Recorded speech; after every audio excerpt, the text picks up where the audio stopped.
All right. Welcome to GUFON, everybody. It is Friday, August 27th. My God, 2021. It goes all over the GUFON background. Did it! It's Friday. Those of you who work the 9 to 5s, you made it. You did it. You made it through the whole week. Working, bitching on Monday. Tuesday, you didn't know what to think because Tuesday has no feel. Wednesday, you're like, yay, hump day. Thursday, you're like, one more day. Friday, you worked. And you said, GUFON's on later. What a day. And that's right. Now you got the rest of the weekend. What are you going to do? You're going to relax. You're going to enjoy yourself. I know I put eye drops in right before, and I forgot that they were the kind that burn your eyes, like it's supposed to cool them off. And I was like, no, my eyes. But I'm fine now. Yeah, it's a good feeling when you put that in. It's the, where is it? I got two. It's the cooling one, you know? It kind of burns when it goes in and when it comes out. But I don't know what that means. But tonight we've got a really, I don't know what kind of show we're going to have. They're all the same but different, you know. I'm getting the bump ready. We're going to do actual green tonight, actual weed. And I call this weed the happiest weed on earth. Because every time I smoke this stuff, I just get happy. The other weed I have, I've got like 4 kinds. All the other 3 I have, they make me like, I don't know, like one I hallucinate. Like I could look at this computer and all of a sudden I feel like I'm in somebody else's eyes. Another one makes my body feel euphoric. If I close my eyes, I start to leave it. I don't feel anything anymore. You know, that kind? And then I have another one that is the 95%er. And holy crap. That thing made me hallucinate twice. Only off of one hit. One hit.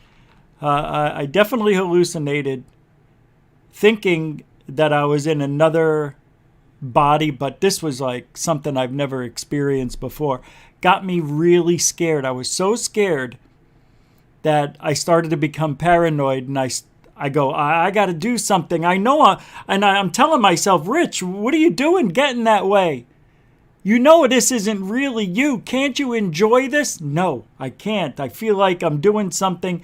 Everything I've ever done wrong in my life is going to come back and get me. I call it the karma weed. Because it is. It's the karma weed.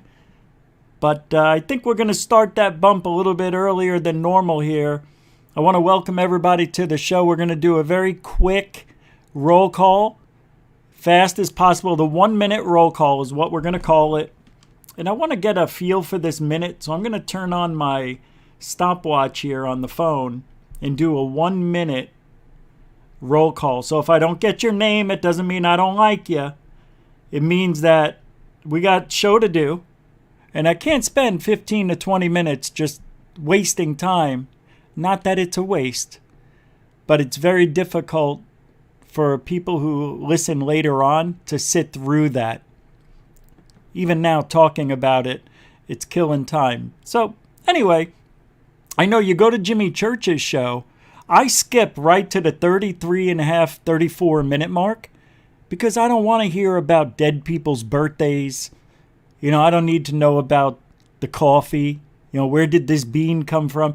And by the way, coffee isn't a bean. We say it because we've gotten accustomed to saying it. It's a seed. Look it up, everybody.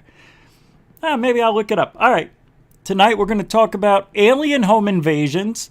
We took a poll before the show. 45% of you think that they're unavoidable. 20% of you thought maybe to avoid it, can put some mouse traps down. Another 14%. I don't know what it was. Where is that? I think it's gone now. Hold on. Let me close that. Let me see if I can still pull it up. I can't pull it up. But I do want to talk about that. Because some people, like Bledsoe, claims that he's continually visited and apparently catching some evidence, which, by the way, it's awful. There's nothing going on there. And what's the guy's name? The Science Blob, whatever. He says, I spent 5 days over there, some things I can't even explain. Well, look, Science Blob, you're not who you say you are, so anything you say doesn't really have any validation for me or for anybody that knows you. Anybody that thinks Ryan Bledsoe and Christopher Bledsoe are the all-time evidence. Anyway, you know what I'm saying. They're not. It's not. But anyway, they want it. Some people want to have that alien abduction, or like me. I wanted it. I tried to get it for a decade. Never happened. Showed up in dreams.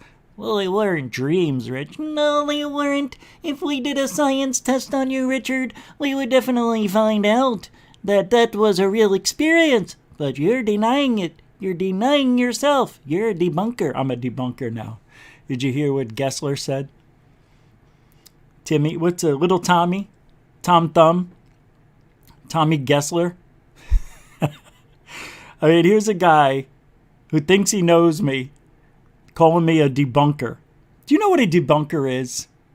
A debunker is somebody who doesn't believe anything going into looking. Like if somebody said, Rich, I got evidence for you. Already I don't believe it before I even saw it. That's not me. I'm a skeptical believer. I call myself a realist. I'm like, all right, let's see this. And I'm excited to see your evidence, your video, your pictures, whatever. And I look at it and I'm like, freaking dots. Gotta let you down nice. Anyway, you know what I am. I'm not a debunker. I believe in some things. If I was a debunker, I wouldn't believe in anything. How many times do you hear me say, I don't know what it is? A lot. Because I don't know. 1 minute roll call. Oh, wait, what's this? William Bridges with a $20 super chat. He says, I'm back. Wait, I'm sorry. Got it. I'm back. Hello, Richie and all my peeps. Thank you very much for that, Mr. Bridges. $20, mucho gusto, generoso. And that's another thing with super chats. I won't forget anybody. If I don't read it out immediately, I'll bring it up sooner or later. Your messages and everything else mean more to me than they ever have. It's just we're trying to have some sort of show where there aren't interruptions at the wrong time. That's all that is. But you can help support GUFON. Just go to the homepage and go to the About section, and you can see all the links, or you can go to every show's description. The links are in the description. PayPal, Cash App, become a Patreon. A patron? Cash App is there. This is what I do. It's full-time. And alien bless all of you who support GUFON, because I can't do it without you. I can't. Yeah, I would have to go back to 3 days. 2 days. Remember those days? That sucked. 1 minute roll call. Thank you, William Bridges. And 3, 2, go. JP Besson, welcome to the show. Star Hunter, welcome to the show. Sir Wolf 67, welcome to the show. Doc Owl Paranormal. Oh, we're gonna play some of your documentary tonight. Mucho bueno. I watched it. It was freaking awesome. I really enjoyed it. Oh, Coral Ann, welcome to the show. X1, welcome to the show. Bob M, welcome to the show. Felicia Flores, welcome to the show. Lost Mile Inc., welcome to the show. Martin R, welcome to the show. Ash Dobbs, welcome to the show. JP Besson, welcome to the show. Coral Ann, welcome to the show. Sam Frost, welcome. to the show. X1, welcome to the show.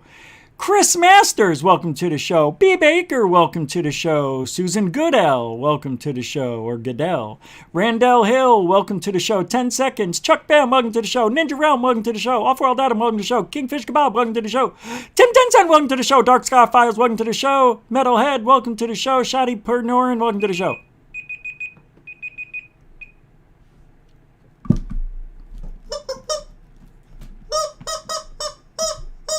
I see it. I see it. Where is it? Steve K with a $10 super chat. I'm so glad you parted ways with Blinky Fester. Blinky. That's good. His whining and PMSing over other YouTubers was getting old. Yeah. You know, because we don't really do any bashing here anymore. That's sad. Thank you very much, Steve K. Welcome to the show with a $10 super chat and a very good message. And I said I wasn't going to really talk about it much, and I'm not. Just let him do what he wants. All right? That's what bottom feeders do. They hitch on to shows that have more subs. They fake friend you. This has happened a dozen times. And it's very sad. It's very sad. I did nothing to that guy. I said nothing evil, nothing mean. It's just the way it is. He didn't like it, maybe. I don't really know. I don't know what I did wrong. That's the whole thing. Even though Stephen Cambion and him were fighting, because Fessler really did something bad. He did something that YouTube doesn't like, and he told everybody to tell YouTube that Stephen Cambion is using children in his videos. In his Cash video, you know, Praise the Cash, his kid, that's his kid, who says, praise the cash, you know, and he's throwing money up or something like that. It's really cute. But apparently that's okay, because YouTube and Cambion talked about it, and there's nothing that he's doing wrong. But just the very fact that Gessler would try to take somebody's channel down, that's stepping over the line. You know what I mean? That's something I don't do. I don't dox people. I don't go after their family or their channels. You know, I could have taken the Out There channel and struck him. But why? That's his that's his joy. I understand what he's doing. He's not really hurting me. He's talking bad about me in Third Phase, but you know what? It didn't affect us. And Fessler, no matter what he does or says, won't affect us. Because people are going to realize that they like us better. We have a much happier chat room. We have a smart chat room. And I know that he's probably sitting there with his girlfriends laughing right now, saying, you know, all sorts of stuff. Oh, they believe that. You know, when you make a fake UFO video and send it to Third Phase and send it to me, even though there was some writing underneath that says, hey, I made this. This is a fake video. Why even play with it? That was from Mr. Eon. You know what I mean? You don't do that, man. That to me shows, like, I know what Reflections could look like. I know it could have been I mean, I didn't talk about the video. Third Phase posted it. But they're so busy that they saw it and didn't read. I know, I talked to them about it last night. They didn't even remember it because that's how busy they are. They're like, oh yeah, I think I remember that one. And then I explained to them that, well, Mr. Eon sent it to you, but you didn't read that it said he faked it, but you posted it without reading it. And Blake's like, yeah, I think you're right. I don't read the... I'm like, well, I understand, but we got to be careful. But nonetheless, it was an accident. But that accident wouldn't have happened if that fake video wasn't made. and sent to them and me. So when that happens, that to me is like you're saying, I hope they post this. And that's what happened. I think Third Phase called it out anyway. They even said, I think, that it might be a reflection. They weren't sure, but it was interesting, and it looked interesting. It really did. It's a shame. Now, I think what happened was Fessler and John, Reek and Havoc, started talking from what I saw. I didn't watch all of his show. It's very painful. I mean, they all are. But watching it, I saw that he was saying to John that this isn't faked. Oh, that if anybody says this is fake, they're out of their mind. I'm a video editor. I'm an expert. I've got such a very strong computer. I could definitely look into that and see that what is on camera is really there. So it's ridiculous if anybody said he faked it. First of all, somebody said, and I think it was just somebody trying to cause drama, that John faked his stuff. I know he didn't. I know it was all dust and stuff like that. But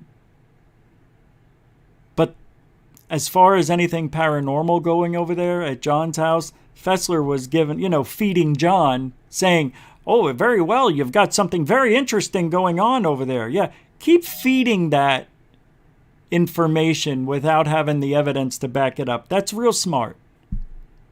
That's not smart at all, man. You got to look at it from all angles.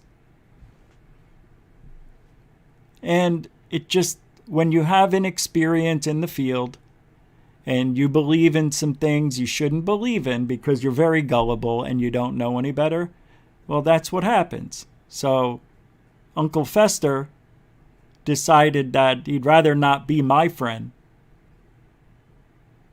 Probably never intended to.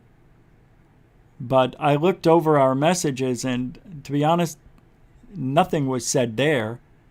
But he stopped talking when John started his tirade. Couldn't even talk to me. Chickened out. Uncle Fester did. Yeah.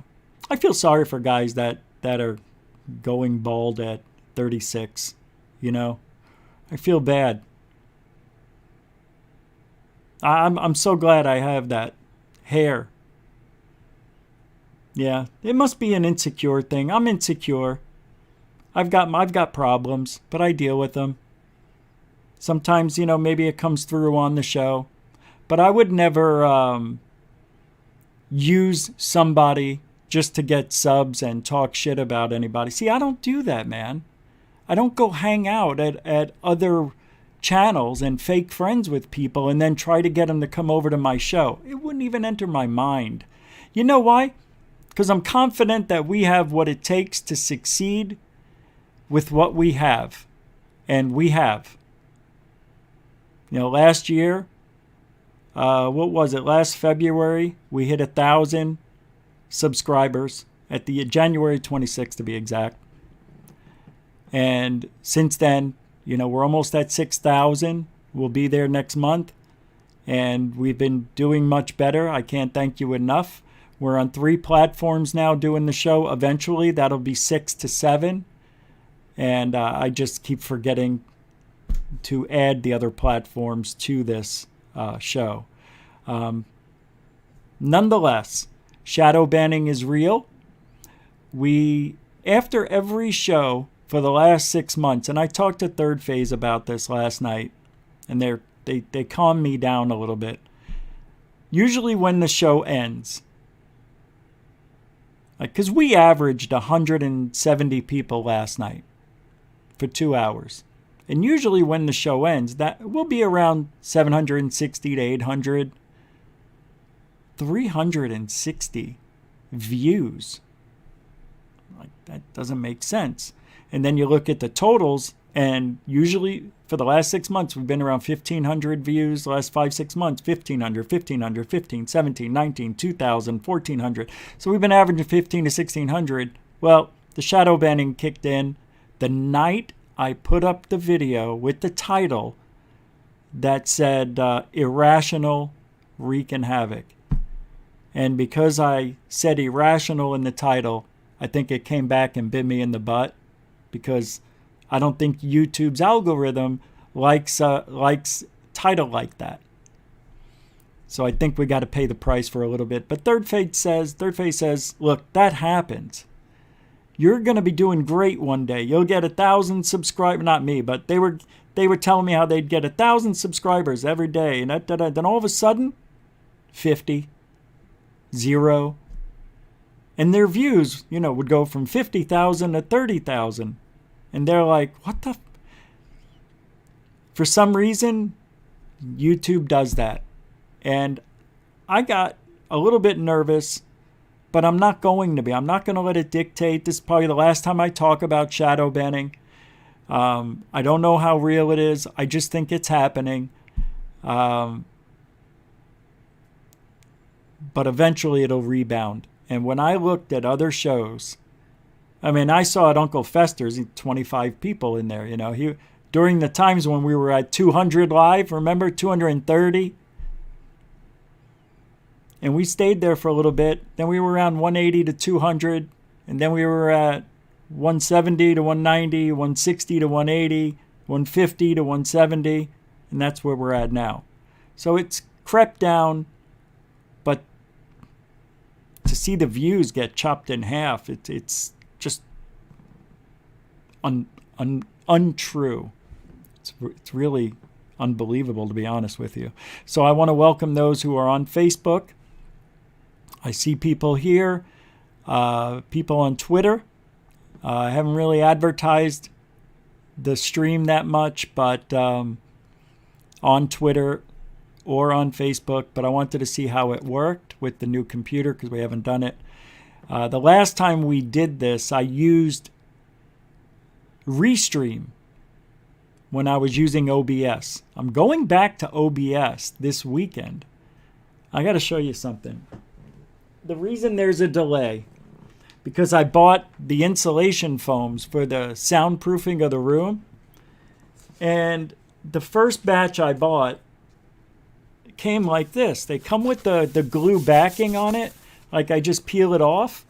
But they put this in shrink wrap to make the packaging small. And you're supposed to lay them out, and they're supposed to rise back up. But look what happened. Half of the first batch didn't rise. And I think because it got stuck in the glue, I don't know. So I bought another batch. So I still have half of these, right? And I bought another batch. Now this batch, I don't know why it didn't have the glue on the back, but I'm glad it didn't. This batch worked. And look at how nice that looks. It fluffed right back up perfectly. So, these will be along the wall, both sides. I'll have it on the ceiling. And I'm going to do that this weekend. So, wait a second. Why is this gray?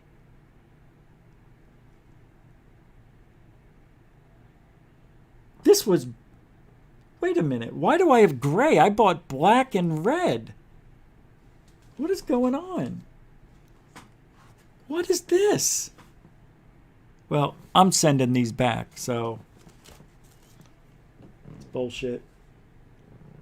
Anyway, that's why there's a delay, because I had to wait for the new pack to come in, and I got them, so I'll be putting this together tomorrow, the whole room. So it should be done. I'm very excited about this. Going back to OBS is what I really wanted. But we won't be on 3. I don't know what I'm going to do. I don't want to go back to Restream. Because Restream, they got inside. They said that because you give them permission to have access to your channel. Well, they made themselves moderators. And they were changing some things. And I'm like, no way. And I was warned. B. Baker warned me, don't do it. So I got rid of Restream for that reason. They made themselves moderators. No way you're going to control my room and control what people say and maybe delete people, no, you're not having that kind of access to my channel. So I got rid of them. So I don't know if we're just going to be on one platform again, but it is what it is. So let's get to work. I know. I didn't do roll call, right? I didn't do it for 7-8 minutes, but I talked. Well, anyway. I have to let you know what's going on. Because everything can go awry, and then you'll know why.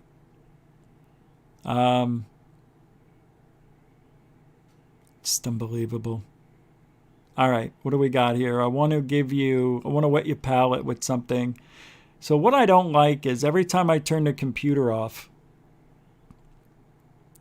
all the work that I have and all of the things that I opened up on the browsers, they're gone. It doesn't even give me the option to restore them from where they were, and I don't understand it. So I lost a lot of things I had ready to go, and it's not an excuse, it's the truth. Let's pull this up here.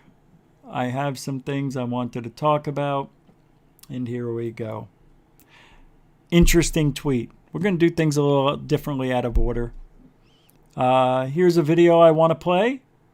Very, very short, but this says the most revolutionary and extraordinary idea of the emergence of humanity based on Darwin and Wallace. It narrates how, when, and where everything happened.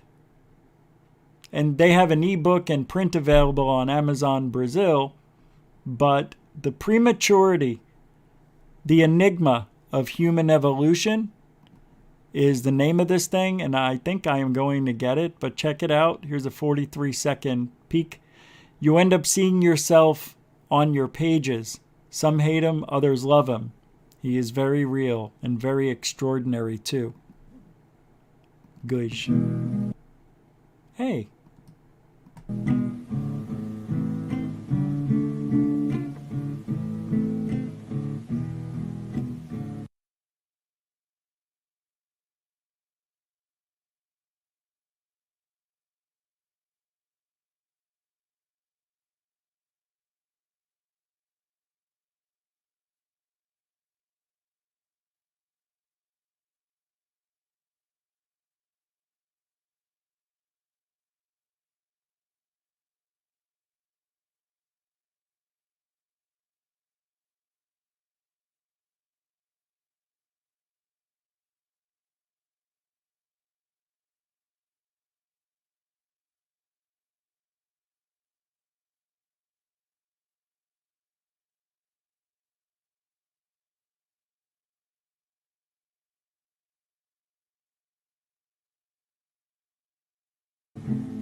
You know what? I quit.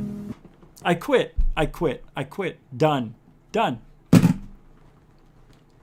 Oh. Everything I said, it was just wasted. I guess that happens.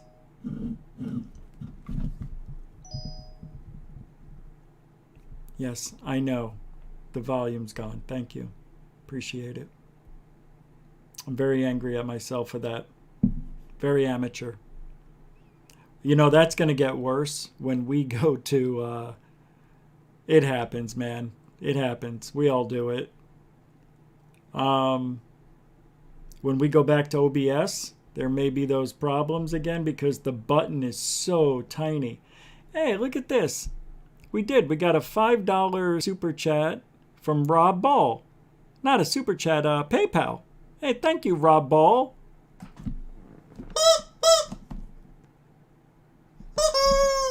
Thank you. Thank you very much. Mucho gusto, generoso, Mr. Balso. Grazie, grazie. All right. I'm just seeing if I missed anything else. Thank you very much for that. The PayPal thing has been very good lately. I appreciate that. Yeah, I'm freaking out. I don't want to say why, but I'm freaking out. I can't tell you why. I just can't. All right. So I'm going to take my celebratory bump right out of here. My lighter stopped working, so I got to use one of these. But as this is playing, Area 503, a good friend of the show, Manny, put up a video a few days back. We didn't look at it. I keep forgetting. But it says, Space Force could be gearing up for all-out war. Secret Space Force tests. And this comes from Manny at Area 503. He gives us permission to play usually, so I'm sure that still is okay. So here we go. Check this out. I'm going to bump it up, and I'll see you in a minute.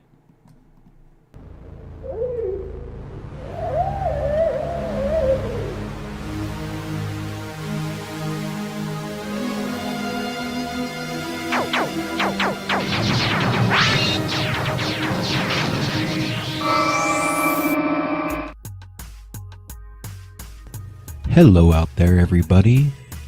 Manny here at Area 503. And I hope you all have been well since our last video. Today I've got something pretty dang interesting to share with you folks, and I need your help figuring it all out. So it all began when I was reading a series of news articles, and I had a sort of aha moment. Check it out. So the first piece was this article dated July 29th, 2001, titled, Space Force Launches Small Satellite to Test New Sensor Possibilities. The U.S. Space Force launched a new experimental satellite July 29th that will test the possibility of installing large deployable weather sensors on small satellites. The disposable sensors being used represent a significant amount of the small satellite's mass, and this demonstration will help the Space Force understand how that affects the spacecraft's dynamic properties and its ability to maintain attitude control. If successful, the mission could enable the service to use smaller satellites to field weather sensors. A Space Force release noted that the satellite will also provide a platform to test future space protection capabilities. So that really doesn't tell us much about what they're trying to achieve here. And this other article didn't tell us much either, but it did at least give us the name of the satellite, Monolith. Really? So the Space Force has launched a test satellite called the Monolith. Well, that's sure an interesting name, don't you think? Yeah, me too. Anyhow, the Space Force was obviously tight-lipped about what this thing actually does. However, they did reveal that the mission is a test of some form of deployable weather sensors, and that the test would determine if these sensors could be used in a larger version to attach to existing satellites. So whatever this new top-secret deployable weather sensor is, they plan to attach a bunch of them to certain existing satellites. It could be as little as 10 or as high as 100 or 200, who really knows? And I just want to stop and ask you all one question right here. Why exactly is a weather satellite top secret to begin with? That really doesn't make any sense to me. Most of these satellites are publicly known, and in fact, you can access quite a few of them from your phone with apps like Earth Now from JPL and others. So why is this mysteriously named satellite called a Monolith classified? And another question. Since this was a classified launch of a classified satellite, why did they decide to release the information to the public in the first place? They had no reason to even admit that this thing existed, let alone that it was launched and running tests. It makes no sense to me, unless it was a message to some kind of foreign adversary or something. Friggin' spy games, man. Ugh. But there is another possibility here as well. I mean, perhaps this thing isn't a weather satellite at all. It is possible because the Space Force also released a note saying, quote, "The satellite will also provide a platform to test future space protection capabilities." So yeah, I don't... Space protection capabilities wait, hold on. A Space Force release noted that the satellite will also provide a platform to test future space protection capabilities. At the beginning of this year, there were secret launches that were happening that weren't advertised, that people were seeing off the coasts, off of California, even I think Hawaii, maybe from Alaska. But they were putting up, and I know Starlink was being thrown up a lot in January, but not just that. There were other things that were being put up that weren't even announced, and people were recording them.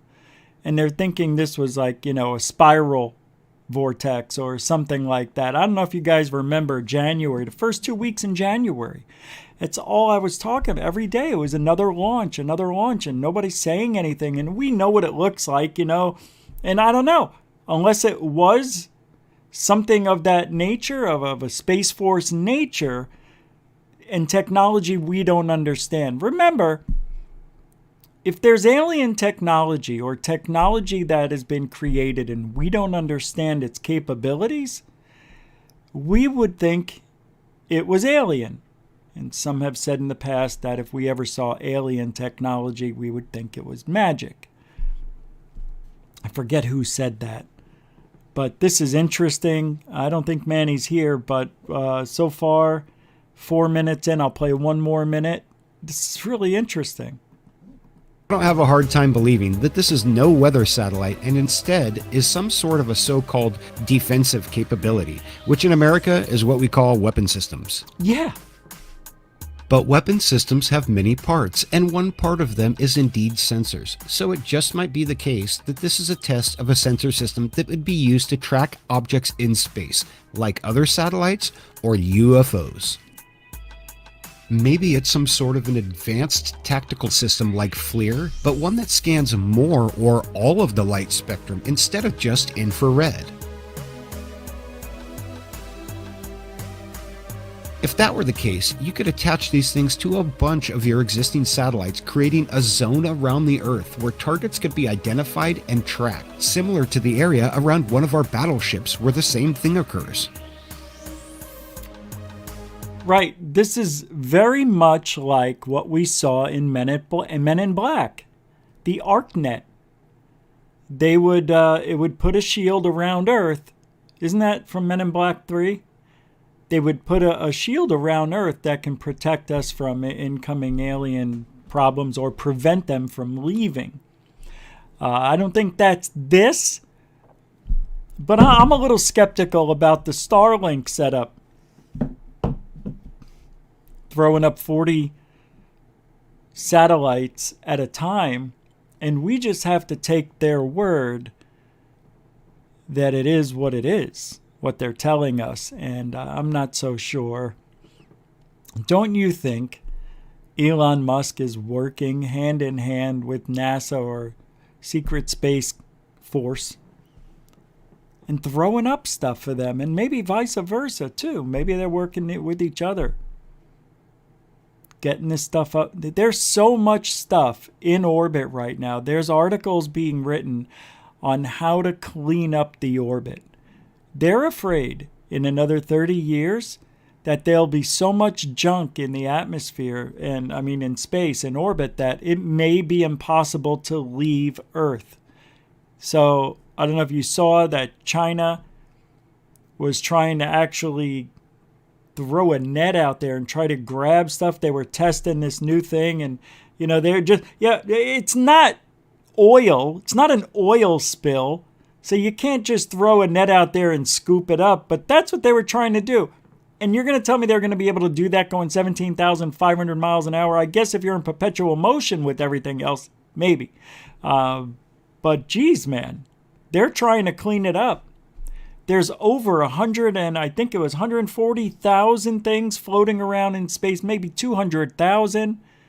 And I'm talking everything from a small nut or a bolt to blankets and cargo doors from the shuttle. You know, old satellites that will be in orbit until they, come down to Earth in a fiery storm. Anyway, if this is real and they're trying to protect us up there, really? I just don't think this isn't for that. But if people want to think that this is to protect us from aliens, go right ahead. I don't think it's that. I don't think we can protect ourselves from aliens at all. At all. Not even a little bit, which brings us to tonight's topic, alien home invasions. Are we safe from them? Do we have a choice in the matter? We all know the answer. We all know we can't do anything about it. If those alien invasions, and I'm calling them alien invasions because they're literally abducting people against our will, for most of us. Did I say wheel? Against our will. Florida's coming out. Holy schmackadoodle. Say goodbye, New York. You are now Tampa. Ugh, I don't know, man. But this is an interesting thing. I did something last year about Secret Space Force and something with the, gosh dang it. I shouldn't. I'm going to get it. We'll pull it up. Starlinks are designed to what? I just saw a message come in from Hellfire. Let's take a look here. To take down space trash when they deorbit at the end of their service life. They're designed to take down space trash at the same time? That's really interesting. I didn't know that. If that's true. I don't know if I'm being played with there because I never heard that. But maybe somebody can look into that. But I'm going to look up the report I did on Third Phase UFO Report, which I think it was just for GUFON anyway. But that was a really good report I did. All right. Here's something, and then we're going to get right into it. This is a video that was sent to me. It's from SpaceLink TV. And this is, remember this is the title. Moon anomalies. Just think about it, it says here in the title. So take a look at this and I'll find that video. 7 lights we see here, perfectly lined up together, has been brought up in the media several times and has sparked a debate about what are we looking at. So, as you can see, I went into Google, Earth on the Moon, found the anomaly again, and I found a feature I want to show you here. This is the sunlight, and it shows you the different times of day. We are now at 2:21 a.m. in the middle of the night. This is where the lights, as it looks to me, are visible. Now look at about 8 a.m. in the morning, the light fades out. So guys, I'm gonna... Remember that? Some people were saying it's fake, it's, just a couple of lights put in there, but then they were gone. This is a NASA image, I believe. Yep.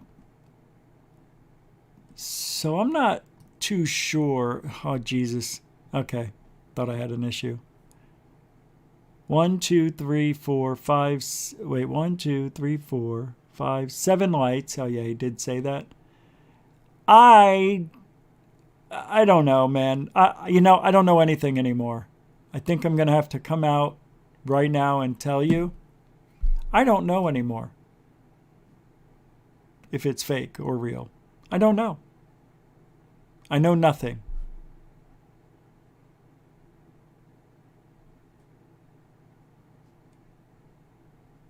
All right, I have something here. Let me pull this up. This was a good video. I think this is it. Real ISS UFOs and anomalies. I don't know if that's it. Oh, here it is. I found it. Oh, wow. I did a 30-minute little... I'd like to see what this looked like early on in my editing career.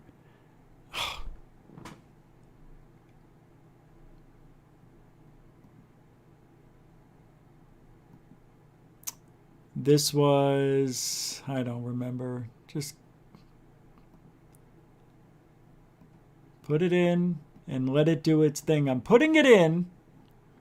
This is from November 1st, 2020. Oh, I remember. Yeah, this is fun.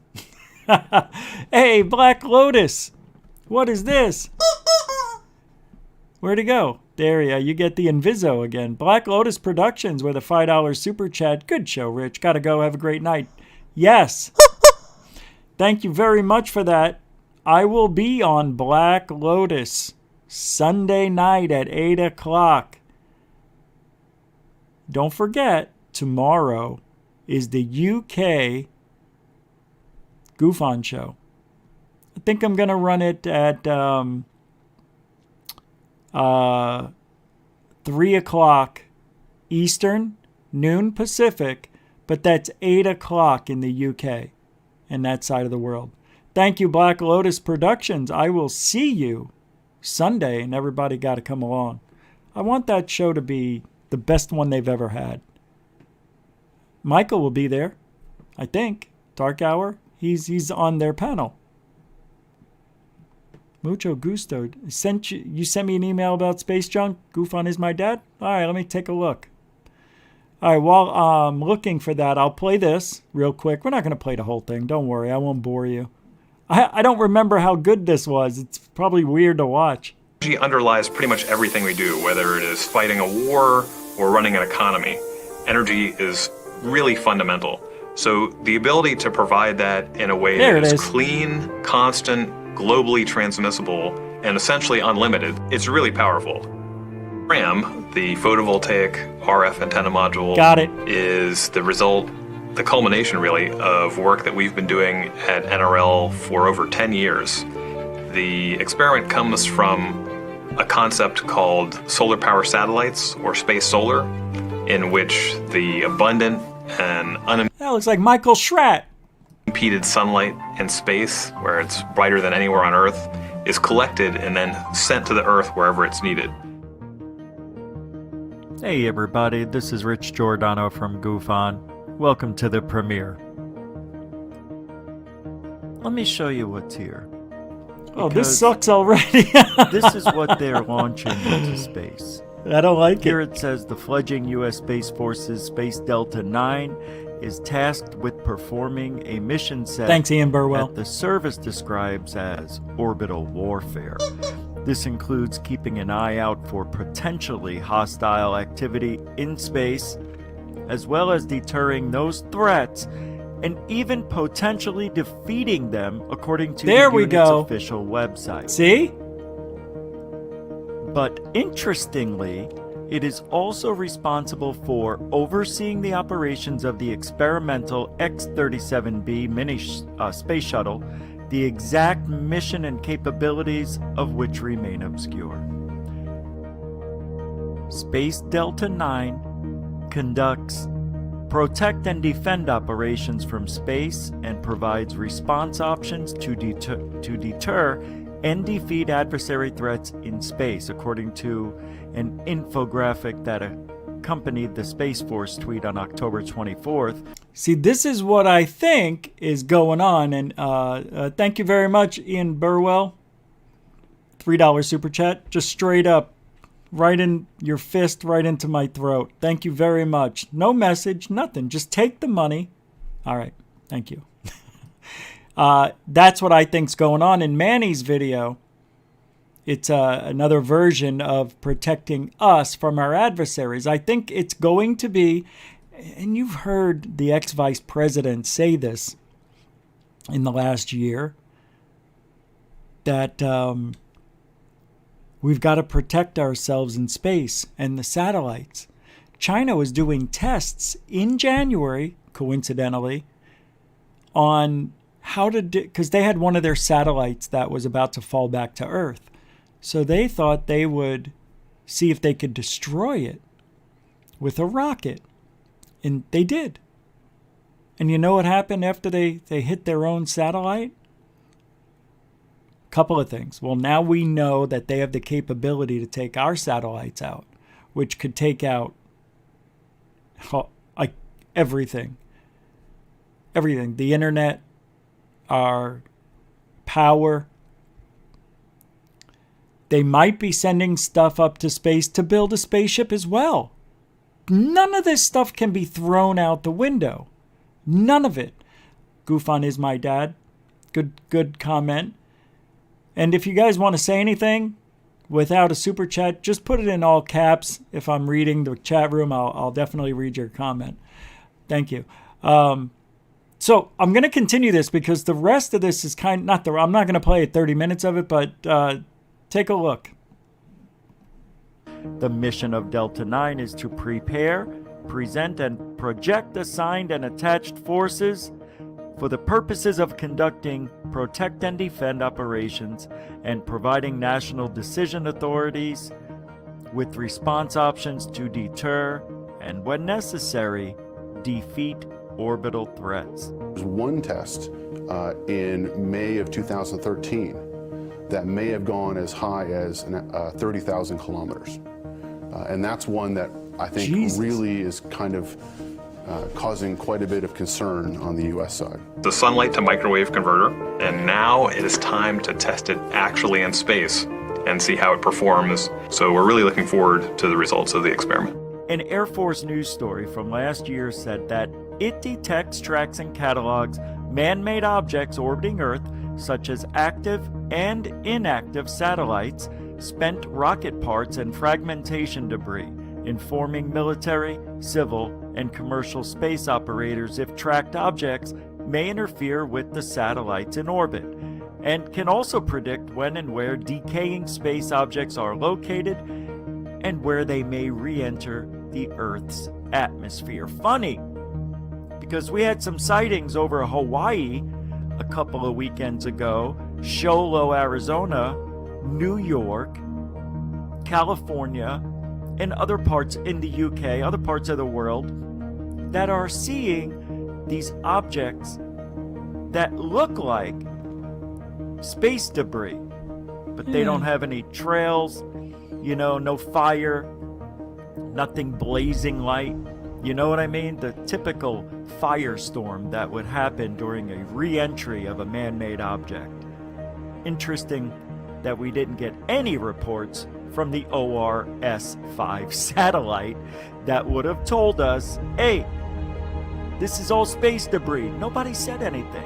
So it makes you wonder, what are they really doing up there? And I did a little bit of research, and thanks to B. Baker, who's the moderator for GUFON, B. Baker sent me an article, which is what I'm showing you now. And that music's loud. And doing more research, I am without words to describe what I'm feeling, because not only is this Space Delta 9 going to link up with these other orbiting satellites, quote unquote, defending our space instead of airspace. What is it? Space? Who owns space? I'm wondering, why are we so worried? Well, we have to defend against China. That is one of the reasons why they're going up there and making all of this, making this defense system, the Space Force. I mean, this is amazing what they're talking about in these articles. It really is. And in this article, and some of the videos I'm going to show you, I don't know where you stand on these direct energy-based weapons, but there's a lot of evidence proving that it's real. They are really doing some damage up there in space. To Earth. The International Space Station orbits at about 200 miles above the Earth, and those GPS satellites we showed you orbit at 12,000 miles. The 2013 test launch Whedon's talking about is believed to have gone up to 18,600 miles, just shy of what's known as geosynchronous or geostationary orbit. And that's where the U.S. military has stationed some of its most valuable missile warning sensors and top-secret communications devices that serve as its eyes and ears in time of war. I think... And you know how far that is? You want to know? That's interesting, because that, you're not going to see it from the ground. Satellites that are 250 miles will be able to see, but what do you say? 18,000 miles out in geosynchronicity orbit? Way out there. And we won't be able to see those sneaky little satellites. This is just amazing. This is what they don't want us to see. Because, as GUFON is my dad said, what if they're building other things like space vehicles? They would, look, if they built the space station, you know, all the years it's been up there, they've been adding on and adding on. This stuff has gotten relatively easy for them. It's almost like putting together furniture by numbers and letters. It really is. You just put the stuff together. Number one goes with another number one, and they lock in. Then you got number two, and maybe you have a 2A and a 2A, and those are the doors that go on the number two. All that stuff is simplified. You can't make a mistake putting this stuff together up there. You really shouldn't, especially when they're training for it 6 months to a year. God, I wonder what they're doing. Oh, I would love to be a fly on the wall. Well, not in space. What is this? What? We do have time. Elena Ianu. Rich. Christina Gomez is interviewing Lou Elizondo right now for £10. Thank you for letting everybody know that there's that going on in another show. Elena, thank you so much. We can check in on that. There goes everybody. Thank you so much for the $10 super chat.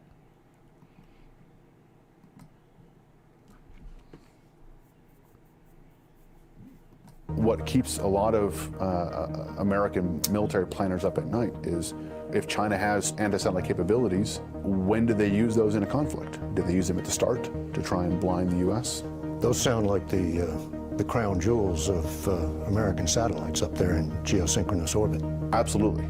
Those satellites were developed in an environment where the U.S. assumed there would not be reason to attack them. So you end up with a small number of very expensive satellites that have a lot of capability packed onto each one. End result is juicy targets. I don't know about you, but the Tic Tac UFO that flew around Fravor and has been around since 2004, creating havoc in our airspace. I don't see that being mentioned here. So let's take a look here. It says, this is amazing, what this eagle is. The address of the detachment's official website also indicates that it is in some way related to the Air Force's previous 3rd Space Experimentation Squadron, and the unit's official history includes achievements from before Space Force was established. This includes... it's very hard to build a show on YouTube, but when you tell, 10, 11 people just left, you don't do that.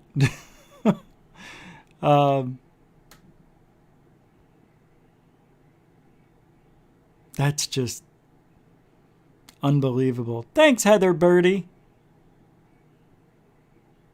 13 people now. Thank you, Elena. Why didn't everybody just go? I'll turn the show off. I don't care. I have other things I could do. You want to go listen to Lou Elizondo repeat the same things over and over? Go ahead. Go ahead. I got it right here. Listen. Because of you and your audience. So by the people. Yep. By the people. And I want to say again, thank you for you, Lou, for being here, for all of the super chats, for everyone participating, for all of my Patreon supporters. I do want to let you know that we are going to have an extra 15-minute segment just for the Patreon supporters that will be uploaded. And this isn't just... this isn't the Super Bowl where we, have a half. Look at this. Look who's there now. Gray Troll. Shelly's there. I saw somebody else that was here that just went over there. That's really nice. I'm so glad that they got to listen to Lou. When you have pyrotechnics and whatnot, this is real life, and what we're trying to do is keep this conversation going and letting people catch their breath. There's a lot of things happening in the world right now that demand our attention. There's things like Afghanistan, there's things like COVID and the new Delta variant. Yeah, that's it. Talk about that stuff on your channel. Nice knowing you. Unbelievable. Yeah, I can't listen to Lou anymore because he's not saying anything new. He's not going to say anything new. He never does. We all know it. Getting Lou on your show does this much for you.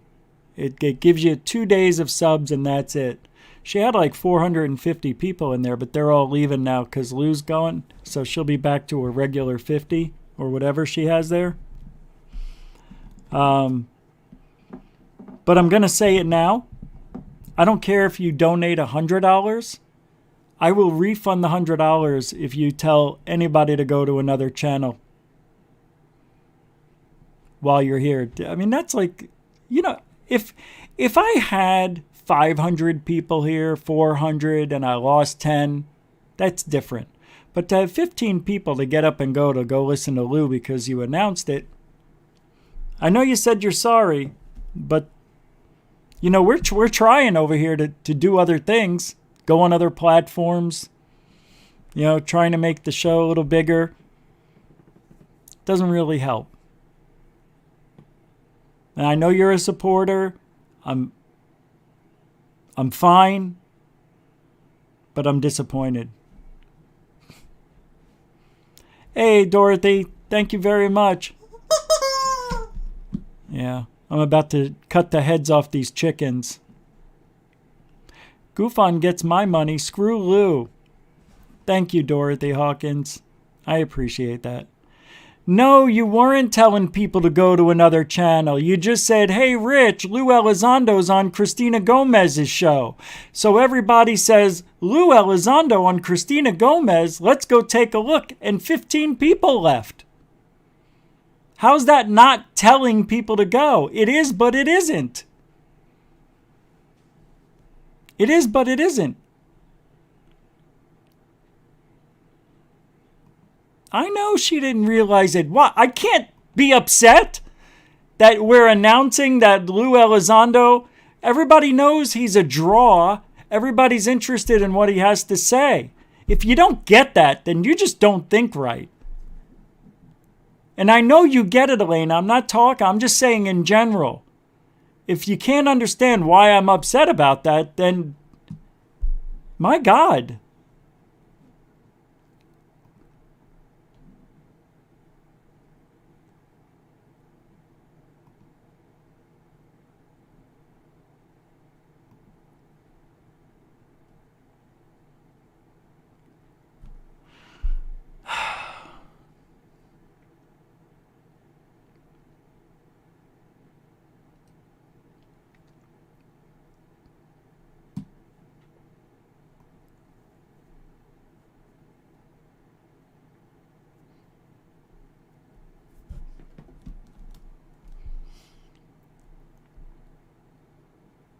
Thank you, Robert. Yeah, I saw that on the PayPal. The $5. Thank you very much. Appreciate that. And another 2-pounder by Robert Ball. Thank you. Appreciate it. It says sent PayPal as well. Do you get more money that way? Yeah, PayPal takes 1%. YouTube takes 30%. Just so you know. So if somebody put $100 out, I get 70.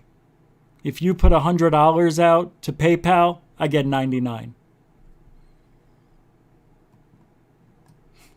It's wild, right?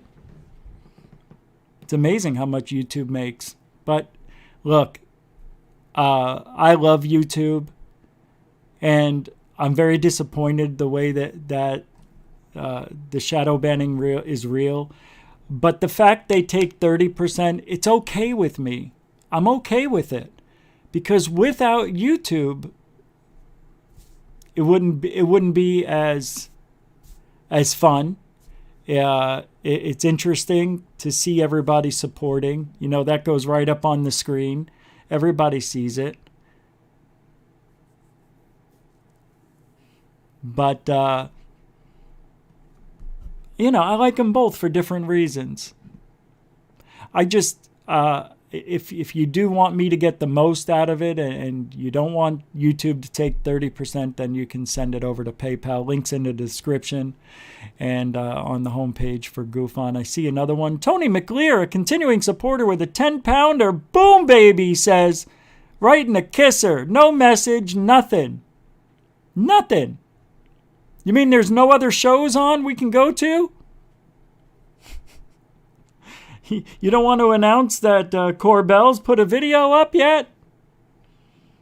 Maybe something like that's happened? Thank you, Tony. Appreciate that. Elena, I'm over it now. I said my piece. I know you didn't mean it. I totally get it. I know you. I know you didn't mean it. But how do you not know that would send 15 people over there? And now they're back. See? They're back. It happens. Uncle Fester has 15 watching right now. Thanks, Tony. Mucho gusto. Nothing. He just sent it without even nothing. Just to take it. I was on a roll too. The show was going great. I was in a zone. I felt we were connecting.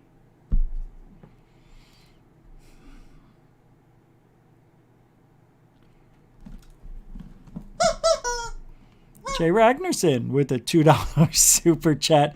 They're on my hit list. All right. $2. The 2-pounder, I meant to say. Thank you very much. Mucho gusto, generoso, and Mario UFOs. I know.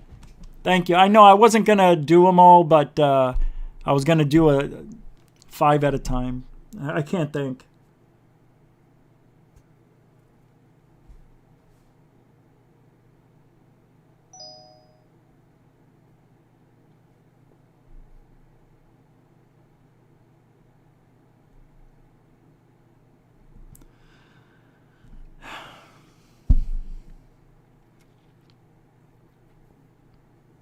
Thanks, Mario.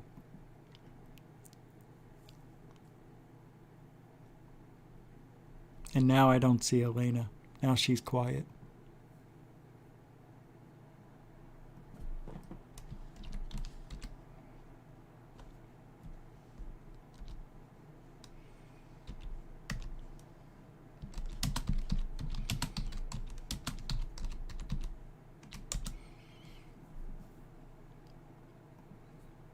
Thank you, Mario.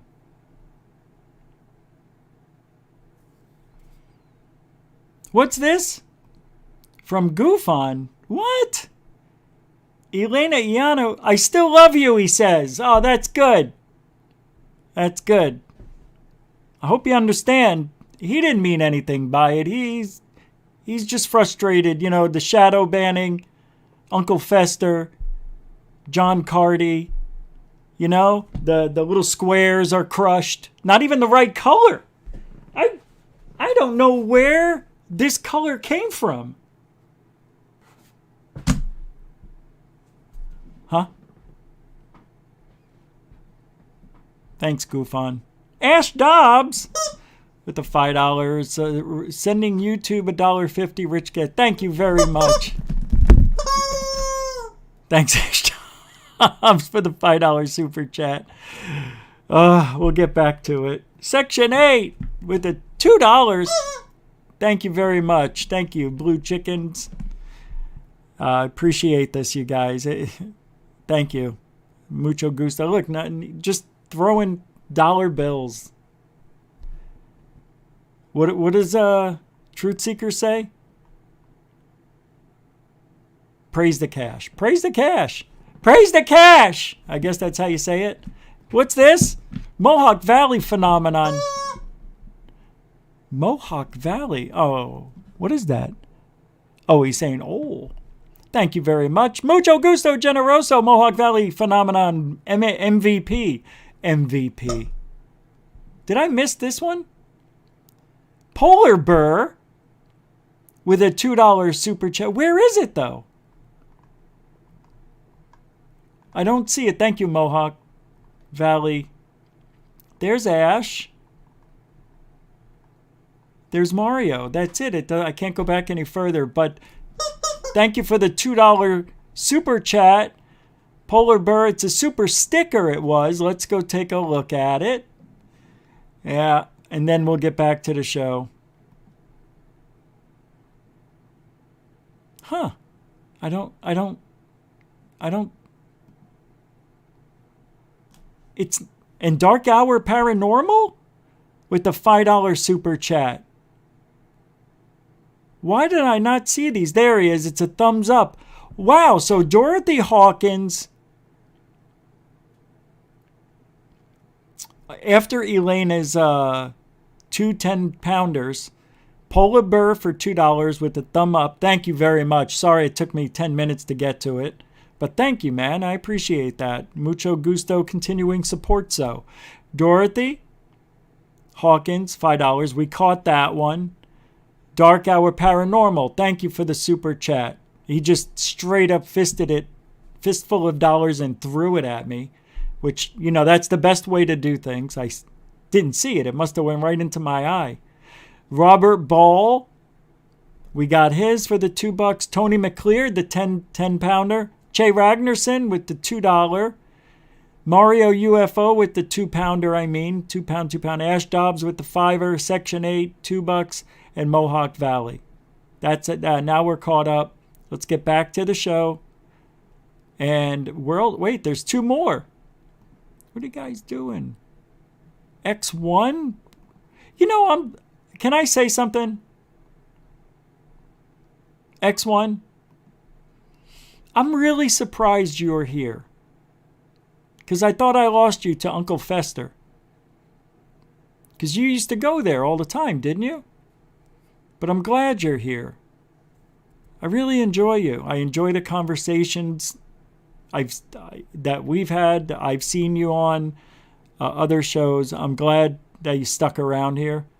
I don't know. I didn't know what your relationship was over there, but thank you for the $2.22 of support. He says, add Pound Kittens to your videos. And oh, okay, good idea. That is such a wonderful idea. See, I don't think of that.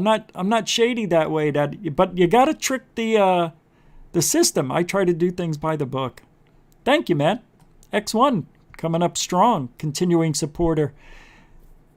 All right, you guys are phenomenal. Look, stop. Ian Burwell just throwing a fistful of dollars. $3 super chat right at GUFON. Stop. Screw you. Get out of the way. Thank you, Ian. And then I've got to keep going. Oh, Susie. Stop. Scared the shit out of me. Susie Como. Comau? Like, isn't that like Inspector Clouseau? Comu? Susie, thank you very much for the $5 super chat before I lose it. What? I see it. Tim Tincent with the $10. 2 fists. 2 fists. You like that one? $10 super chat, man. Just throwing it at GUFON. Says, you know what? Just take it. That was 2 5s, bro. Thank you. Mucho gusto generoso. What the frigonometry is this? I can't go back. I just can't. Can't do the show. B. Baker's in the house.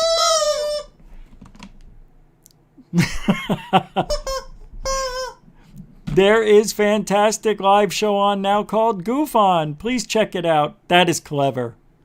Thank you. Very clever. B. Baker.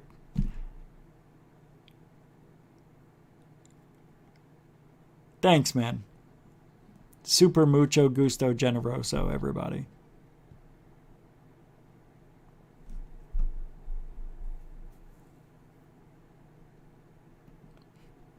I am letting chickens have their time to shine. I mean, this is amazing. They've played it perfectly tonight, the chickens. They're funny tonight.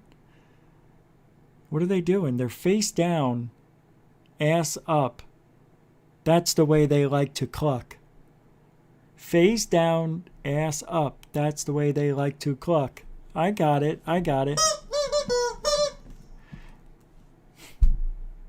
Get a dog, Rich, and have him on the show with you.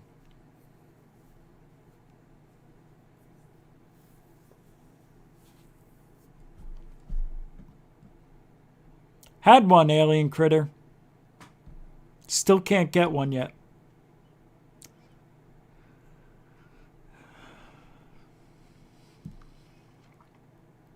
But eventually I'll have another dog. Anyway, thank you everybody for the unbelievable support tonight. Elaine is upset. I don't know why she's upset. Really.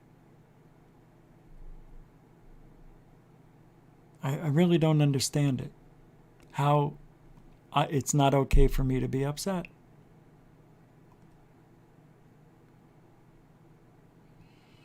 Anyway, because the video was sent to me, I'm going to play it. Oh, it's not a video. That's right. I'm just going to tell you about it. Is this a video? No. This was sent to me by GUFON, I'm your dad. GUFON is my dad. It was about the space debris and human spacecraft. This is from May 26th. And it says here more than 27,000 pieces of... it's more than that. This is just space junk from missions. And I know it's more than that. I have read reports where it's 40,000 of NASA stuff floating around up there. But we'll go by this one. Maybe they cleaned up a lot. 27,000 pieces of orbital debris or space junk are tracked by the Department of Defense's Global Space Surveillance Network, SSN sensors. That's what I was talking about in the video. Much more debris, too small to be tracked but large enough to threaten human spaceflight and robotic missions, exists in the near-Earth space environment. Since both the debris and spacecraft are traveling at extremely high speeds, approximately 15,700 miles per hour in low Earth orbit, an impact of even a tiny piece of orbital debris with a spacecraft could create big problems. The rising population of space debris increases the potential danger to all space vehicles, including the International Space Station and other spacecraft with humans on board, such as SpaceX's Crew Dragon. NASA takes the threat of collisions with space debris seriously and has long-standing set of guidelines of how to deal with each potential collision threat to the space station. These guidelines, part of a larger body of decision-making aids known as flight rules, specify when the expected proximity of a piece of debris increases the probability of a collision enough that evasive action or other precautions to ensure the safety of the crew are needed. The orbital debris. Space debris encompasses both natural meteoroid, so asteroids, and natural human-made orbital debris. Meteoroids are in orbit about the sun, while most artificial debris is in orbit about the Earth, hence the term orbital debris. Orbital debris is any human-made object in orbit. All right, we know that. Now, it says here there's approximately 23,000 pieces of debris larger than a softball orbiting the Earth. They travel at speeds of up to 17,500 miles per hour, fast enough for a relatively small piece of orbital debris to damage a satellite or a spacecraft. There are 500,000 pieces of debris the size of a marble or larger, up to 4/10 of an inch or 1 centimeter or larger, and approximately 100 million pieces of debris, about 0.04 inches, 1 millimeter, and larger. There is even more smaller, micrometeor-sized debris. That is 0.000039 hundredths of an inch. So 39 thousandths of an inch. Even tiny paint chips like paint flecks can damage a spacecraft when traveling at 18,000 miles an hour. A number of shuttle space windows were replaced because of damage caused by material that was analyzed and shown to be paint flecks. In fact, millimeter-sized orbital, I can't do that, debris represents the highest mission-ending risk to most robotic spacecraft operating in low Earth orbit. In 1996, a French satellite was hit and damaged by debris from a French rocket that had exploded a decade earlier. On February 10, 2009, a defunct Russian spacecraft collided with and destroyed a functioning U.S. Iridium commercial spacecraft. The collision added more than 2,300 pieces of large trackable debris and many more smaller debris to the inventory of space junk. So it's, guys, like I said, 23,000 pieces of space debris larger than a softball orbiting Earth. 100 million pieces of debris about 0.4 of an inch or 1 millimeter or larger that can actually damage satellites and spacecraft. It's dangerous up there. I think I made the point. And thank you, GUFON is my dad. Chuck Bam, send me a message. And I really don't care if Uncle Fester is talking about me. He needs me more than we need him.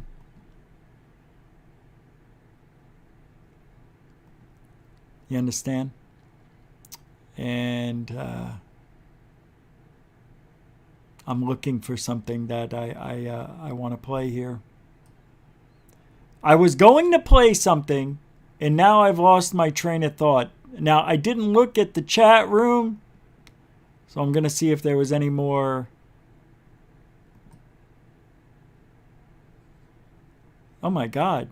So, another $3 by Ian Burwell. No, wait a minute. Why is this backwards? Oh, okay, we're all caught up. We're all caught up. Thank you. I thought I saw like 3 more because it showed World in Chaos. Did I mention that? Where'd that come from? Did I say it? Yeah, I did. $5 super chat. I think I did. Yeah. Thanks, everybody.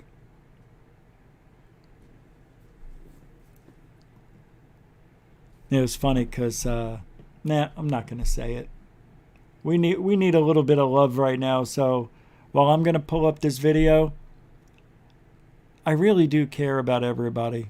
You know that. Sometimes, though, yeah, I feel that I say something and people get mad when they shouldn't. I apologize, even though I don't think I should have, but whatever.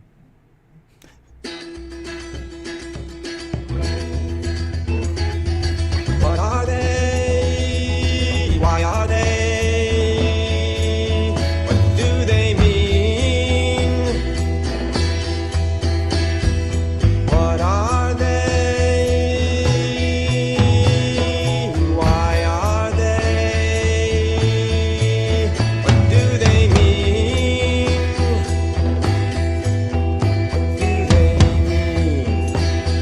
What are they? Are they harbingers of world change? These secrets in the field.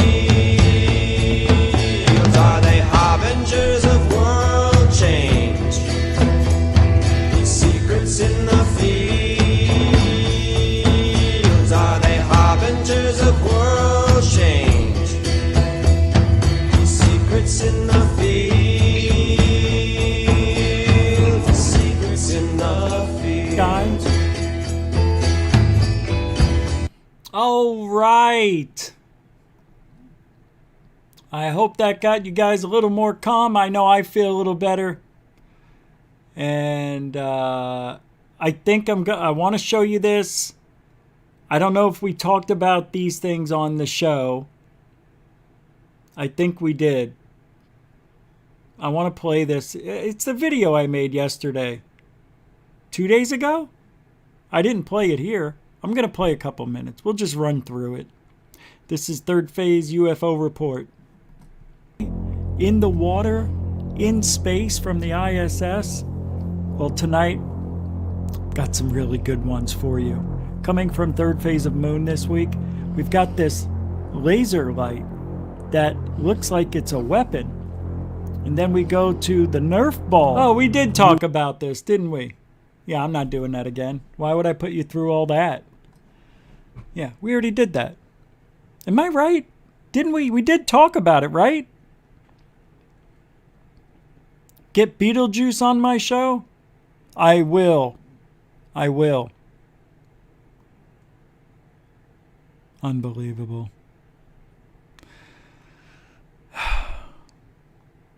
Did you know? Never mind. What is this? There's a video here somebody sent me. I was told I could share it.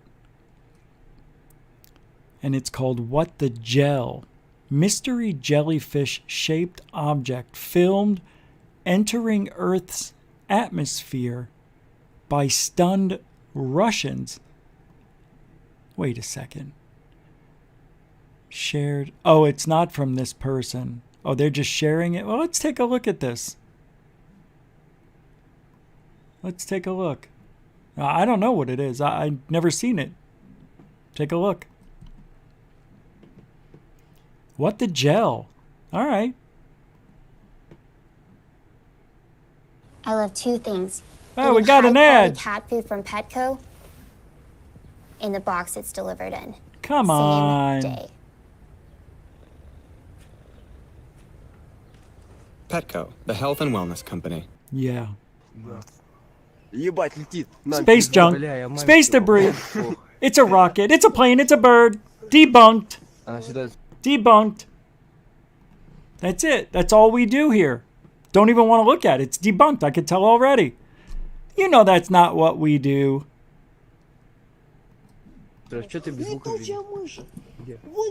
Even though it may feel like it. Вот это комета. Ой, там что-то оторвалось. А вот, наверное, этот павлин пошел смотреть. Вон что-то летит и что. He asked his kid or whoever that is, what do you think it is? Фига, прикольно. And the kid says, it looks like it could be a downed aircraft. Смотри, никогда такого не было. Фига. Разноцветные, разноцветные. Там еще какой-то вон, видишь, эти огоньки. He's like, look at the squiggling, look at the squiggling, whatever they say. Фига, она разноцветными. Зидонезиетанизм. Бозенадо зубания. Жит мотняка снячетного. Жифоскен снадов. Жифоск mit матнон. He's like pointing at it. Это по сути как комета. No, there's a commuter. Сейчас прикинь на полку ебется. Смотри, она прям ближе и ближе. Oh, this exploding, he says.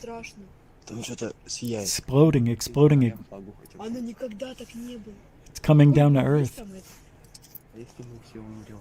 Блин. Can we all agree? Right? It's a reflection from lead in a sliding glass door. You got it, man. 100% without a doubt. Debunked. Beautiful. And the guy in Russia played it. What a schmuck.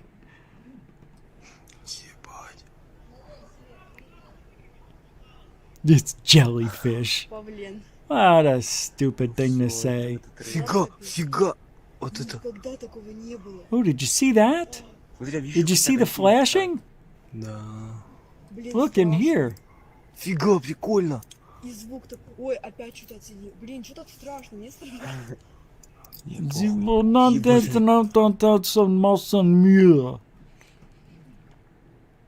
a rocket. It's pretty cool, though. It is. It's really cool. All right, let's get to... All right. So our good friend... What? I can't remember to do that, man. It's impossible. I hate that. Okay, got it. So post-disclosure world... UFO Jesus says, where there's smoke, there isn't always fire.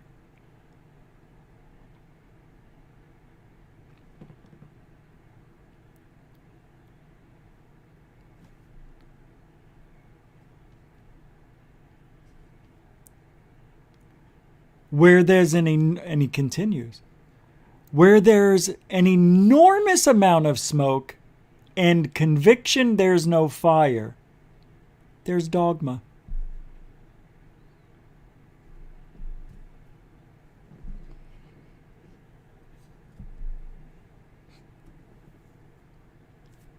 He's just beautiful. That's all. He's like the Plato of our times. Isn't he? Isn't he? Isn't he? Isn't UFO Jesus like the Plato? He's UFO Plato. He's UFO Plato. Oh, man. All right. The Black Vault wants to thank some people for a great time. I'm not reading that. Wow. Oh, my God. I'm sorry. I think you know what it is. With me personally, I think it's an age thing. That unidentified celebrity review.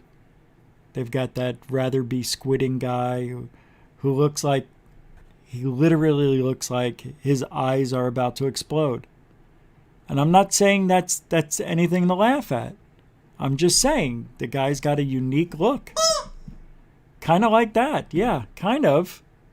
Kind of like that. You're right, Invisi Chick.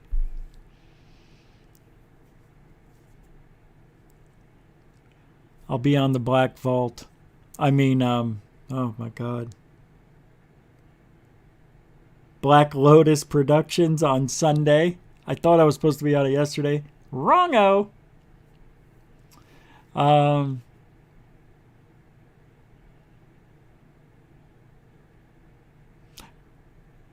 We're going to wait and see what happens now. We have to wait for Anjali to get her people over to the cave, right?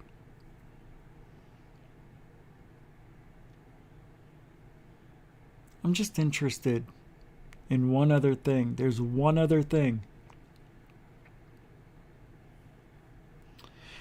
This is funny.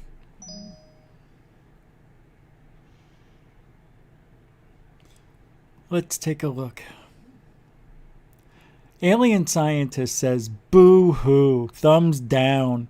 This world could use more logic, science, and education. And that's in his response to Anjali. She says, how about one world? One humanity, one creation. UFO Twitter. Oh, no, no, no, no, no, no, no. No, no, no, no, no, no, no, no, no, no, no, no, no, no. That's not the ufology we want. That's not it. Woo is not good. She is trying, Anjali. Where am I? Why didn't you put me back on? Anjali claims that she is going to go to this cave with some researchers and very good equipment and is going to break to the world that there's actual proof that aliens have a base in this guy's mountain. Now, what are the odds that this guy, I think his name is William, buys this property? The mountain is part of the property. He owns a company that bores holes and makes tunnels. It's a digging company or whatever. Maybe it's landscaping. I don't know. he decides he wants to bore into this mountain. Very odd that he would want to do that. As he did it, just like Phil Schneider, he opens up into an alien base. Are you with me on this? You understand? Right now, that is full-blown woo. No? That's not woo? Not yet. Okay, not yet. It's not full-time woo. A little bit? A little bit.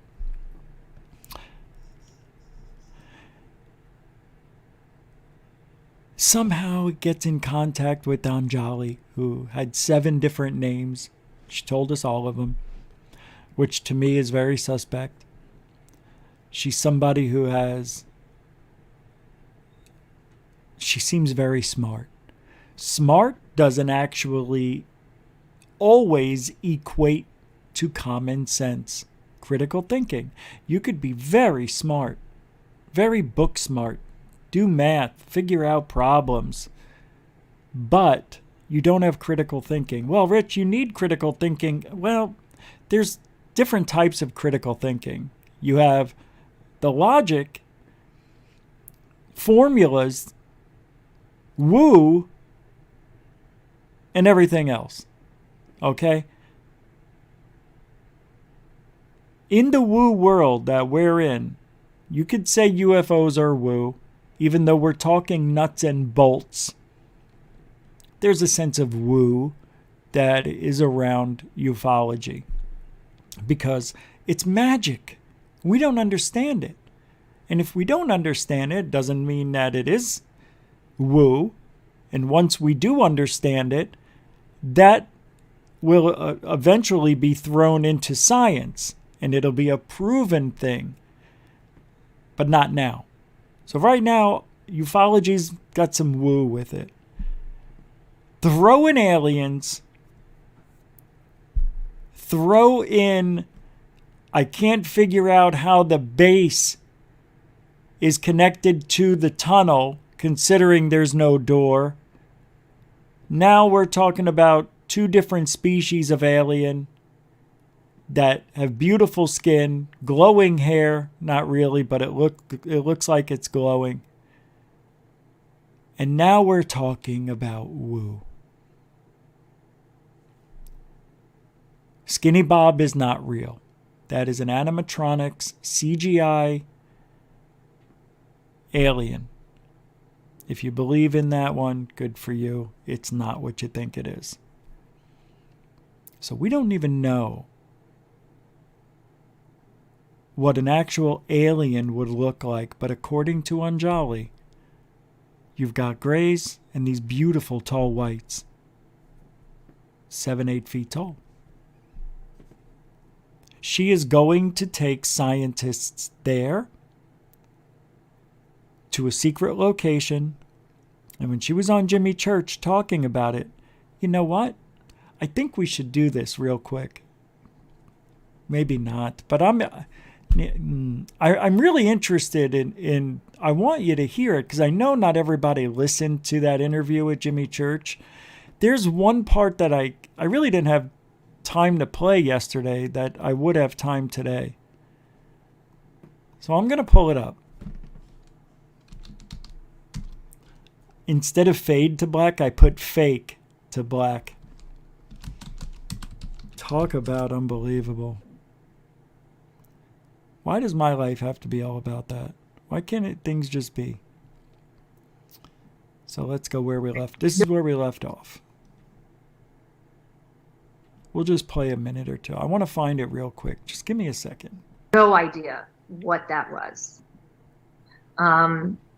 It was it was quite an overwhelming moment, you can imagine. Yeah. What was this room? Can you take a guess as to what the purpose, what the function of this room was? Yes, and I want to start with the very first thing that I saw, or that I noticed when the door opened, because it really helps me to understand who this being is and what their purpose is. The the being that I had been having conscious contact with, okay, in the weeks prior to meeting Wayne and Trisha in this amazing day. You understand this, right?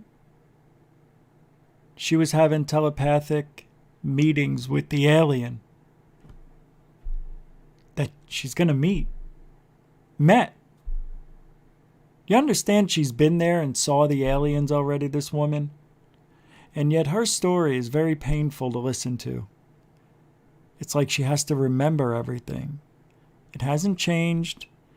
It's just odd. I think it's just the way she talks. Pretty much. Was what I thought at the time a 4-foot humanoid extraterrestrial, okay, that had, lavenderish skin, was standing, how they showed me themselves was that they were standing at the end of a hallway, and that there was a window behind them, like a round window that was nearly the size of his whole body.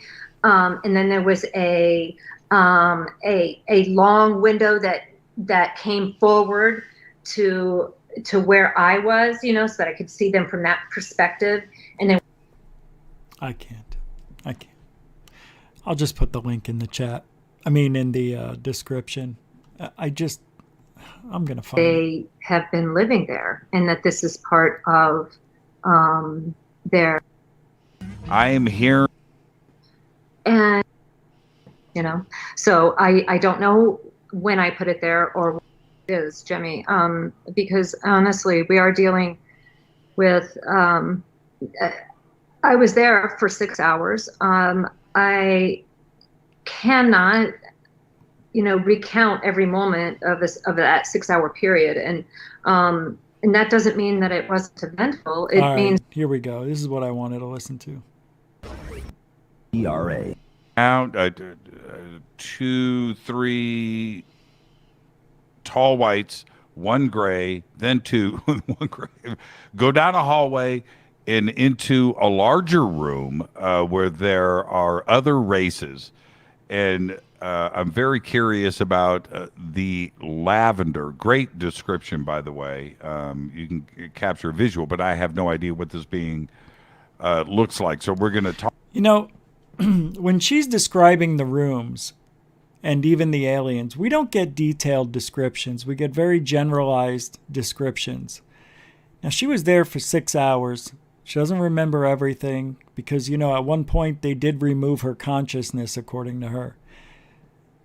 I would think that if you were describing an alien and you're on a podcast for the first time, the description would be very detailed. Like you would remember more than just it was lavender skin and it was clean and beautiful. You know what I mean? When she describes the rooms, she describes very little. A big window, but no detail. A window that was the size of the alien. And what about the rest of the room? Were there any levers, knobs, buttons? And as if you saw Airplane 2,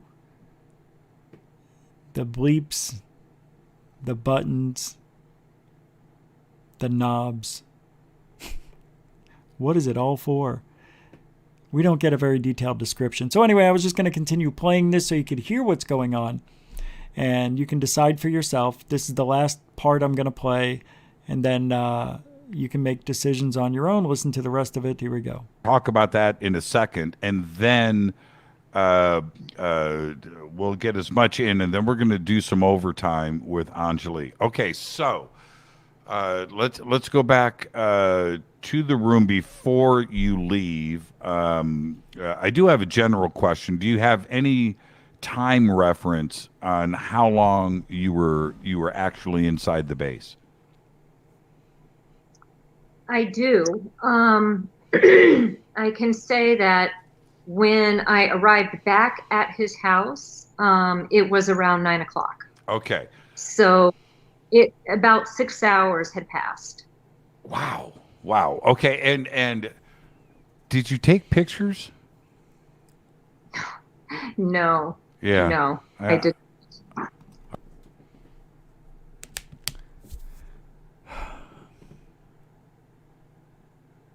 She went through that cave with her cell phone, her iPhone, and used the flashlight to see her way through the tunnel.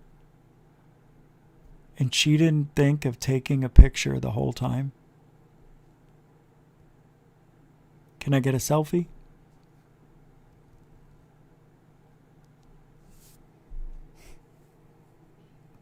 I get it. I get it. I get it. I get it. Why do you get that, Jimmy? Don't say you get it. You don't get it. If you're going to ask a question like that, did you take any pictures? My God, you had your phone with you. She clears her throat. You know, Jimmy, no. Oh, no, that's okay. No. It's fine. It's fine. I get it. How? How do you get that she didn't take any pictures? Get it caught up in the moment for sure. Fuck no, you're there 6 hours. You got caught up in the moment. It's not a fly-by-night visitation. She was there for 6 fucking hours. How do you not whip out your camera, take a photo, take a video, and at least have it for your own personal being? Maybe she does. Maybe she's lying about it. But if she's lying about it, then that means she's lying about other stuff. And that I cannot have, which is why, and this is how you know somebody's lying. You know damn well if you had a phone in that cave, you would take a picture. There's no way you would not think about it. Somebody in that whole place would have thought about it. That's how you know she's lying. This isn't happening, guys. This is, to me, it's like a social experiment. And I've already predicted the ending to it. And I can't wait to see how right I am at the end of all of this. How do you not take a picture? And Jimmy's like, no, I understand. You got caught up in the moment. Ha ha ha ha. He doesn't. Why would he understand? He's not a researcher. He's a radio guy. He's never done anything for more than anything for his show for a day or two at Mount Shasta. Jimmy Church is not a UFO researcher. All he is what you see. And I'm not sure that that's all that it is, Jimmy, because honestly, we are dealing with... Here we go. I was there for 6 hours. I cannot, recount every moment of that 6 hour. That's the loophole. She's got the loophole, man. She's got a way out for everything. This isn't something that she thought of, man. I'm telling you, this is a disinfo. Look at when it came out. All right? Think about it. I want you to think about this with me. Because I think I've nailed it. I think I am right.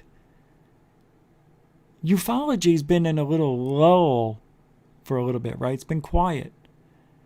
Because after June 25th, everybody shut down and did something else. She comes out with this story in the middle of the downtime, which gets us all talking about it, all thinking about the aliens in this base and in the thing. And you know what's going to happen. We've heard these stories before. We're going to see some weird, stupid shit that looks fake as F, or we're not going to see anything at all. I have a feeling she's about disinfo. She comes from the family that grooms disinfo agents. She's Debbie Doty. She's Anjali Doty. Anji Doty. Period. And that doesn't mean that it wasn't eventful. It means that I just simply, there's time that I simply do not have. Or, now take a listen to this. Take a listen to this. What if, oh, this is it. This is crazy if this is it. It's still a script. But what if this is part of the awakening? What if this is part of the change? She didn't know Lou Elizondo, according to her. She never even heard of him. All right? So she says. But if this is a script, in which I think this all is, and this woman is getting, of her voice is being heard now. People aren't forgetting her. People are talking about her. What if it is legit? What if what she's saying is true, and in 5 to 6 months, she said before the end of the year, they're going to go down there. And what do you think's going to happen when they get down there and she comes back? It's going to be another 6 months. You know why? Because they're going to drag it out. And in September, we're supposed to, at the end of September, we're supposed to get the second release. The rest of the June 25th, 180-day preliminary report goes to full-time report or report. So we talk about that. October, November. Her and her crew go out in December. We're talking about that as the other thing slows down again. And then we're going to have New Year's. And there's going to be more rocket launches. We're going to be talking about Space Force again. It's going to be this cycle that I think I'm right. We've seen it the last 2 years. But if we stay on this narrative and we follow every 3 months, something unique is happening that gets us talking for 2 months, and then everything will die off again.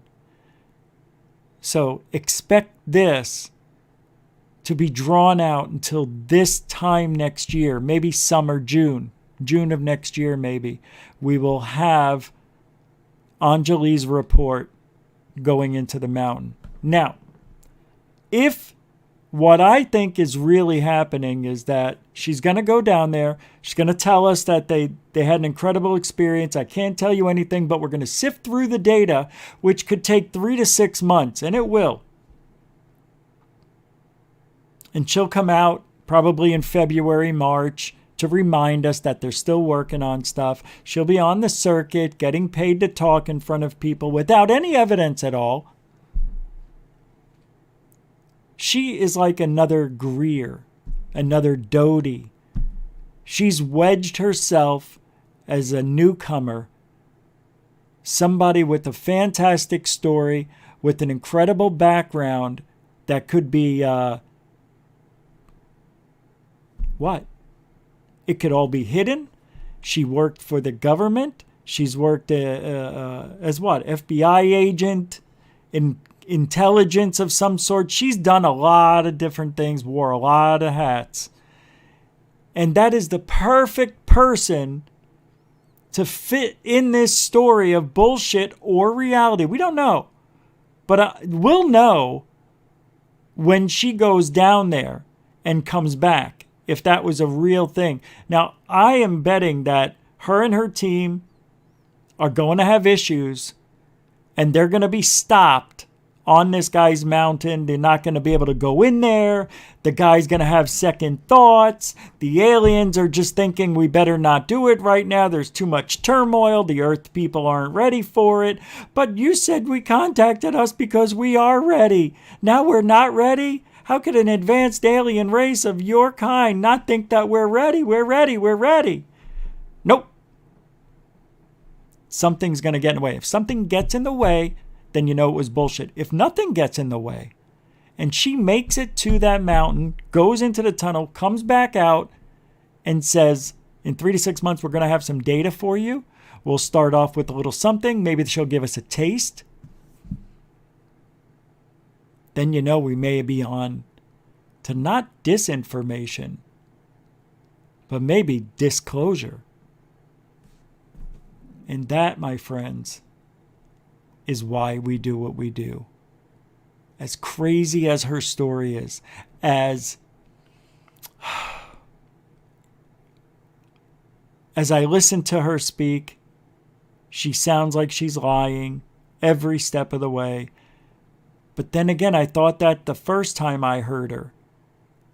So I think that's just the way she talks. But I'm going to do a little more listening to her. Not now. But we may be on... Some people think that she might be the one who brings disclosure. Can I just tell you? Now, she is no longer working for the government. She's risking it all, she says, for this. She's laying it all out.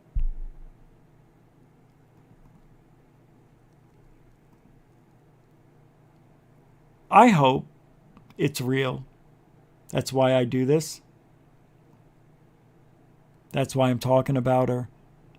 That's why we're listening to her. Because all we need is one person. And she may be now, I know, ex-FBI or ex-government. That bothers me. If they start to dismantle her past, like we can't see where she worked. We don't know where she went to school. She says she went here, but I can't verify it. If that happens, she may be on to something. I don't think we're going to get anything with her. And I don't know if that's good or bad. Of course it's bad. But what if she really is on to something? Who is this guy? Where is the mountain? I don't know if she's disinfo yet. But what if she is disclosure? Something to think about. Something to think about. Anyway, that wraps it up. Can you turn it on? Thank you, moderators, super chatters tonight. Freaking phenomenal. The support is unbelievable. Thank you very much. I appreciate it. Without you, I don't do this, and I don't do it every day. So thanks for that. Thanks for your support. You guys do fantastic. I want to thank newcomers and the veterans, because all we ask is, give the show 5 to 15 minutes. If you like it, come on back, sub the show, resub it. We're doing well. We were on Twitter again and Facebook. Everything seemed to be working fine. Looks like the numbers are pretty good. We'll be back tomorrow, 3 p.m. Eastern, noon Pacific for the UK show tomorrow. I want you guys to have a great weekend. Thank you all very much. And if you ain't looking up, you ain't looking out. For ufology.